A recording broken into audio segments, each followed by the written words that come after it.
Hello everyone, welcome to the Bodhi Academy. In today's PYQ series, we are going to solve PYQs of class 12th physics, chapter electrostatic potential and capacitance. So coming to the first question, choose the incorrect statement about equipotential surfaces. The first option is equipotential surfaces are closer in region of large electric fields. B. Equipotential surfaces are concentric shells for a point charge. C. Equipotential surfaces are more crowded near sharp edges of a conductor. And D. Equipotential surfaces are equally spaced. So the incorrect option between all the four given options is equipotential surfaces are equally spaced, because equipotential surfaces are not always equally spaced. Their spacing depends on the strength of the electric field, and they are closer where the electric field is stronger and further where it is weaker. So it is not equally spaced. So the correct answer is option D. Okay, so coming to the second question, capacitance of a capacitor does not depend on. The options are the size of the plates, the charges on the plate, the shape of the plate, the separation between the plate. So the correct option is the charges on the plate, because it does not depend on the charges, it depends on dielectric and geometry. So the correct option is the charges on the plate. So coming to the third question, a battery is connected to a parallel plate capacitor, then removed. A dielectric is inserted. What happens to the following? First one, capacitance. Second one, charges stored and the energy stored. So coming to the capacitance, capacitance increases because dielectric constant K is more than 1. Charges stored, the charges remain constant since the battery is removed, and energy decreases. When a dielectric is inserted after disconnecting the battery, the charge remains fixed, but capacitance increases. Since the energy is inversely proportional to the capacitance, energy also decreases. So coming to the next question, two capacitors, 2 microfarad each, connected in series with dielectric, K is equal to 3. Find equivalent capacitance. So to calculate that, we have C dash is equal to K into C.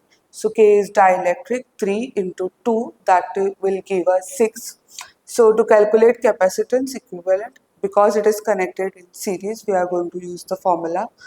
So that is going to be 1 divided by 1 by 6 plus 1 by 6. So the final answer is going to be 3 microfarad.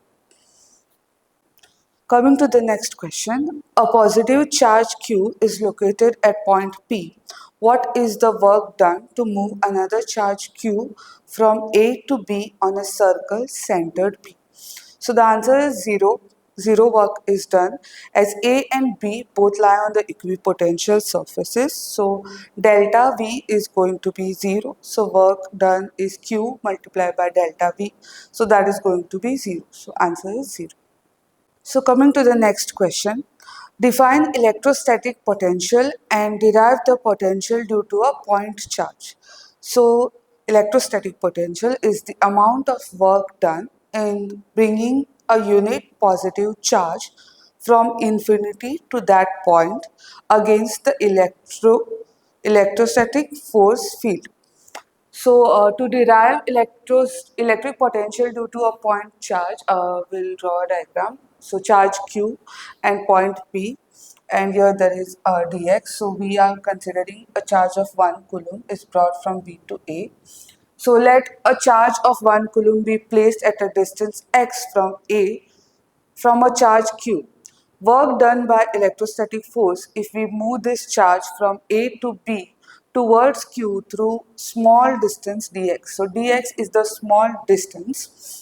So dw is equal to fd of x cos of 180. So cos of 180 is 1. So dw is equal to kq1 x square upon dx. So work done to move this charge from x is equal to infinity to x equal to r. So from infinity to r is work is equal to minus integral of r to infinity kq x square dx.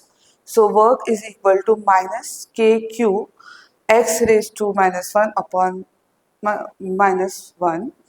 So kq, this minus and minus gets cancelled. So kq is going to be 1 upon x r to infinity. So work is equal to kq 1 upon r minus 1 upon infinity. So finally we get work is equal to kq upon r. So by definition, potential is equal to work upon test charge. So this whole thing is going to be V is equal to 1 upon 4 pi epsilon naught q by r. So substituting value of k, that is 1 upon 4 pi epsilon naught, we get V is equal to 4 pi epsilon naught q by r.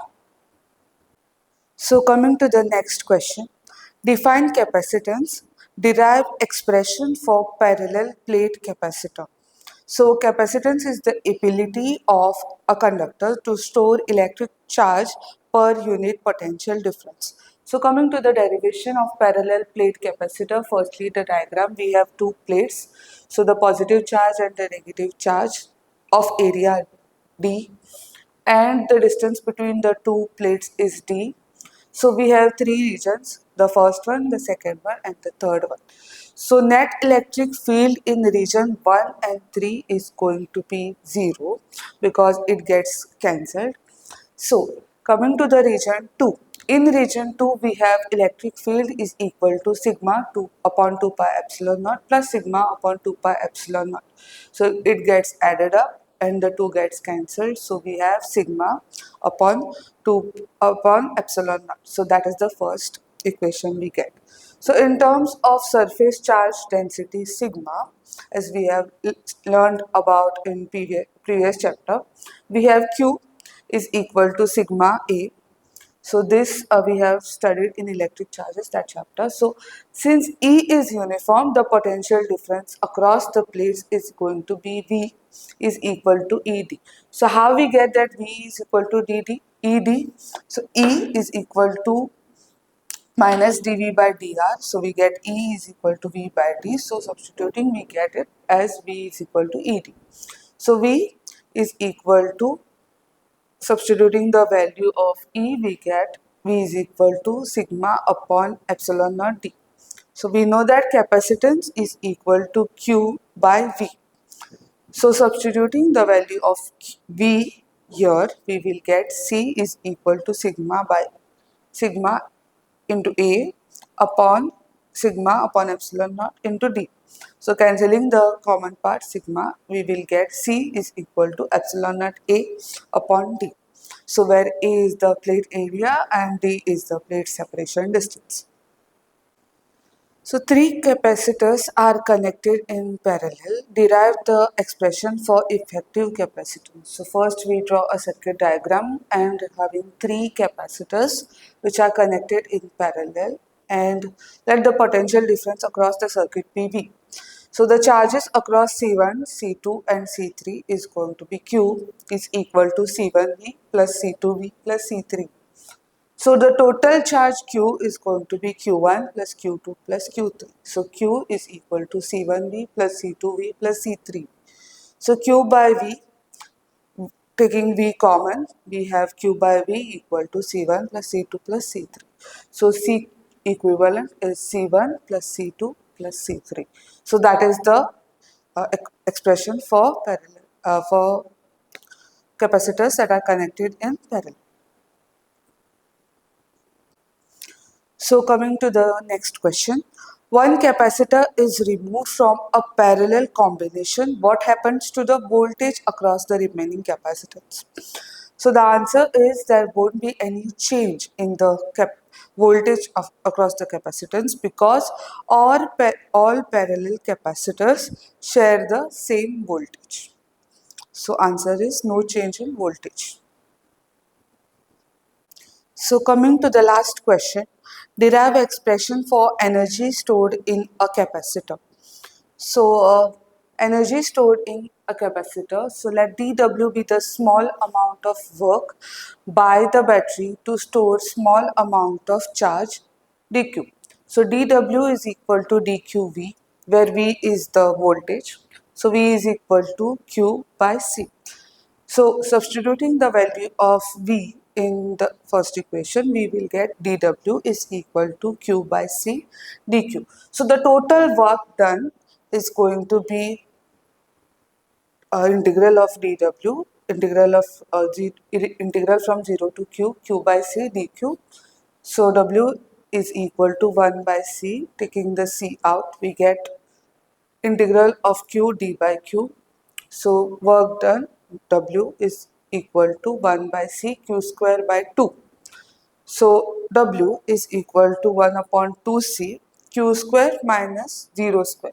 So 0 square will get cancelled. We will have work is equal to Q square by 2C. So U, that is the electrostatic energy, is going to be U equal to Q square by 2C.